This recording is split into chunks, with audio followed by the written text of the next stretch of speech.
Okay, outside Canada. So this form 1295, family information 5707, statutory declaration if applicable, representative if applicable, authority personal information if applicable. Document list, photocopy, 2 copies of, okay, document proof of current immigration status if, okay, if applicable. Photocopy of marriage license or certificate, proof including your meet the requirement of job being offered. A lot of people have question, but generally for IT job, like even I had to go through this LMIA. It used to be called LMO during those days, labor market opinion.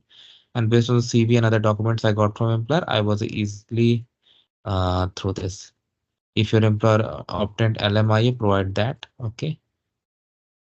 If you're working in Quebec with LMIA, okay, Quebec acceptance certificate. So we'll assume not Quebec, so we'll not go through that.